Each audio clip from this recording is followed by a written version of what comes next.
Hello student, good morning, welcome to my YouTube channel. Yes friends, अगर आपको इसमें problem हो रहा है कि अगर मान के चलिए अगर ये कोई भी पैरेललोग्राम है, ठीक है, और यहाँ जो आप पी क्यू आर और एस देख रहे हैं, ठीक है, इस पैरेललोग्राम का अगर ये साइड का अगर मिड पॉइंट है तो ये क्वाड्रिलेटरल कौन सा क्वाड्रिलेटरल होगा, ठीक है। रूल के लिए बता दूँ कि ये भी पैरेललोग्राम ही होना है, ठीक है। अगर आपको भी प्रॉब्लम होता है कि अगर कोई भी क्वाड्रिलेटरल हो कि अगर मान चलिए आपको ये रेक्टेंगल दे दे और पूछे कि अंदर हमें बताइए कि इसके मिड पॉइंट को ज्वाइन करने से कौन सा क्वाड्रिलेटरल फोन बनेगा। रोम्बस, अगर ये बाहर का रोम्बस दे दे आपको और पूछे कि इसके मिड पॉइंट को ज्वाइन करने से कौन सा क्वाड्रिलेटरल बनेगा। अगर आपको इसमें प्रॉब्लम रह रहा है, आपके लिए ये वीडियो बहुत इंपॉर्टेंट है। आप इसमें उस कॉन्सेप्ट को सीखने वाले हैं और इसमें प्रूफ के साथ साथ मैं आपको इसका लॉजिक भी बताता हूँ, ठीक है। पहले तो आप इसका स्टेप, इस वीडियो में पहले मैं आपको थोड़ा सा लॉजिक बताऊँगा जिसकी वजह से आप तुरंत इसको पता कर पाएंगे कि किस क्वाड्रिलेटरल के मिड पॉइंट्स को ज्वाइन करने से कौन सा क्वाड्रिलेटरल फॉर्म होता है। डेढ़ सेंस। इस चीज़ को सीखने के लिए आपको सबसे पहले दो बात अच्छे से पता होनी चाहिए। पहला कि अगर इसमें जो भी डिफरेंट टाइप के क्वाड्रिलेटरल होते हैं, अगर मान लीजिए आप जितना भी डिफरेंट टाइप के क्वाड्रिलेटरल आप पढ़ेंगे, जितने भी डिफरेंट टाइप के आप क्वाड्रिलेटरल को देखे हुए, उस क्वाड्रिलेटरल का डायगोनल्स के बारे में आपको पता होना चाहिए, ठीक है। डायगोनल्स के प्रॉपर्टी के बारे में, ठीक है, कि डायगोनल्स का जो प्रॉपर्टी होता है वो डायगोनल्स का प्रॉपर्टीज़ में आखिर क्या क्या चीज़ आपको पता है, किस क्वाड्रिलेटरल का डायगोनल इक्वल होता है, किस क्वाड्रिलेटरल का डायगोनल 90 पे बाइसेक्ट करता है। अगर मैं आपको बताऊं कि 90 डिग्री पे जिसका इसका बाइसेक्ट करेगा वो क्वाड्रिलेटरल में स्क्वायर होता है और एक रोम्बस होता है, ये आपको पता होगा, सही है। तो आप इस बात का ध्यान रखें। और दूसरा बात कि किस किस का क्वाड्रिलेटरल का डायगोनल इक्वल होता है। अगर इक्वल डायगोनल के बारे में बात करें, जिसका डायगोनल इक्वल होता है, एक हो रहा है आपका इसमें स्क्वायर का और एक हो रहा है आपका, हाँ, एक स्क्वायर का होता है और एक रेक्टेंगल का होता है, ठीक है। आपको ये बात पता होनी चाहिए। अगर डायगोनल के बारे में बात करें, स्क्वायर और रोम्बस का डायगोनल 90 पे बाइसेक्ट करता है और स्क्वायर और रेक्टेंगल का डायगोनल इक्वल भी होता है, ठीक है। चलिए, आप अगर इस फिगर को ध्यान से देखें तो इस फिगर में दो फिगर है, दो क्वाड्रिलेटरल है, एक बाहर वाला क्वाड्रिलेटरल है और एक अंदर वाला क्वाड्रिलेटरल है।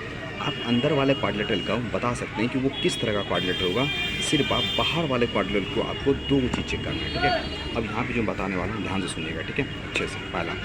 पहला पॉइंट ये है कि अगर मान के चलिए जो आउटर क्वाड्रिलेटरल है, ठीक है, अगर आउटर क्वाड्रिलेटरल का, ठीक है, अगर आउटर क्वाड्रिलेटरल का डायगोनल्स अगर इक्वल है, ऐसा बात समझिए, अगर डायगोनल्स अगर इक्वल है सारा का सारा, अगर आउटर क्वाड्रिलेटरल का अगर डायगोनल्स अगर इक्वल है, डायगोनल्स अगर इक्वल हो गया किसका, बाहर वाले क्वाड्रिलेटरल का, जो बाहर वाले क्वाड्रिलेटरल का अगर डायगोनल्स इक्वल है तो जो अंदर वाला क्वाड्रिलेटरल होगा, जो इनर क्वाड्रिलेटरल होगा, उसका ऑल साइड्स इक्वल हो जाएगा।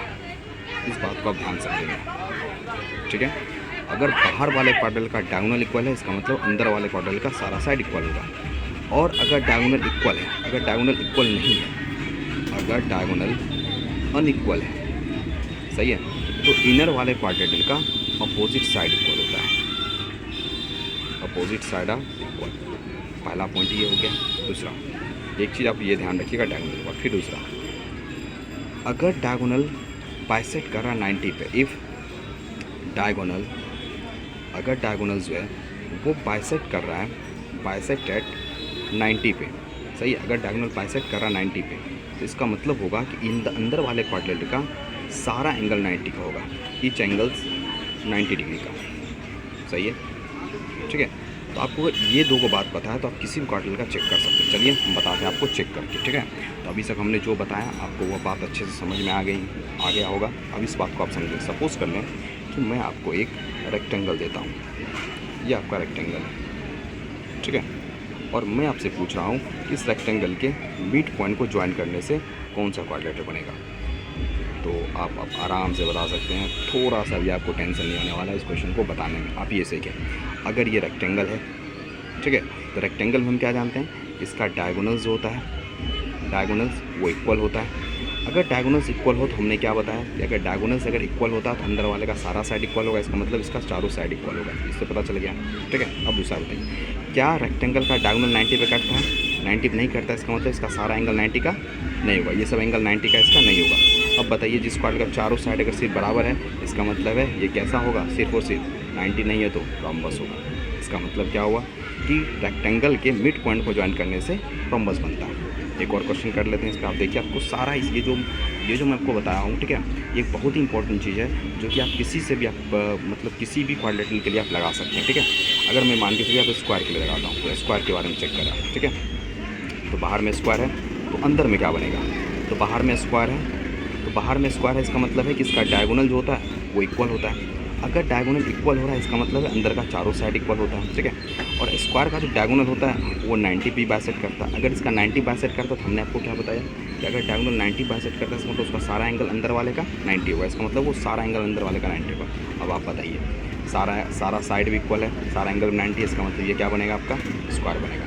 यानी स्क्वायर के मिड पॉइंट को ज्वाइन करने से स्क्वायर बनता है, रेक्टेंगल के मिड पॉइंट को ज्वाइन करने से रोम्बस बनता है। इसी तरीके से अगर मैं रोम्बस को ज्वाइन करूँ, सपोज करके देखिए आप इसमें कि आपका मान चलिए रोम्बस है और रोम्बस के मिड पॉइंट को मैं ज्वाइन करना चाहता हूँ, ये रोम्बस है, ये आपका रोम्बस हो गया, ठीक है। और इसके मैं मिड पॉइंट को ज्वाइन करना चाहता हूँ और पूछें कि आपको अब ये बताइए कि अंदर वाला क्वाड्रेट क्या बनेगा। फिर से आ जाइए, क्या रोम्बस का डायगोनल इक्वल होता है? जी बिल्कुल, जनरल इक्वल नहीं होता है, नहीं होता है, इसका मतलब है इसका अपोजिट साइड इक्वल होगा। ओके, फिर रोम्बस का डायगोनल 90 पे करता है, बिल्कुल करता है, इसका मतलब है कि अंदर वाले का सारा एंगल 90 का, इसका मतलब है कि अपोजिट साइड इक्वल है वो 90, इसका मतलब वो बनेगा आपका रेक्टेंगल, ठीक है।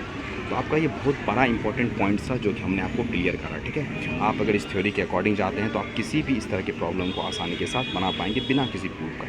इसका प्रूफ भी होता है, आप इसको मिड पॉइंट थ्योरम की मदद से प्रूफ भी कर सकते हैं, जो कि सिंपल 9th क्लास के मैथ्स में पढ़ाया जाता है इस चीज़ को, ठीक है। और प्रूफ भी करने के लिए आता है। तो आप इस चीज़ को समझें कि पैरेललोग्राम के मिड पॉइंट को ज्वाइन करने से, साइड के मिड पॉइंट को ज्वाइन करने से पैरेललोग्राम फॉर्म होता है, रेक्टेंगल के मिड पॉइंट को ज्वाइन करने से रोम्बस फॉर्म होता है, स्क्वायर के मिड पॉइंट को ज्वाइन करने से स्क्वायर फॉर्म होगा, और वापस अगर आप रोम्बस के मिड पॉइंट को ज्वाइन करेंगे तो आपको रेक्टेंगल फॉर्म होता है, ठीक है। हेलो, तो डियर फ्रेंड्स, कैसा लगा आपको वीडियो? अगर आप इस चैनल पर नए हैं तो बिल्कुल चैनल को सब्सक्राइब करें, क्योंकि मैं आपको इसी तरीके से एक वीडियो में बहुत ही इंपॉर्टेंट कॉन्सेप्ट्स को बताता हूँ और इसको डिस्कस करता हूँ। अगर आपको चैनल पसंद आए तो बिल्कुल आप चैनल को सब्सक्राइब करें, वीडियो को लाइक करें और बिल्कुल शेयर करें अपने दोस्तों में, क्योंकि इंपॉर्टेंट चीज़ सबके लिए महत्वपूर्ण होनी चाहिए और यूज़फुल होना चाहिए। थैंक यू, मिलते हैं नेक्स्ट वीडियो में नए टॉपिक के साथ, तब तक के लिए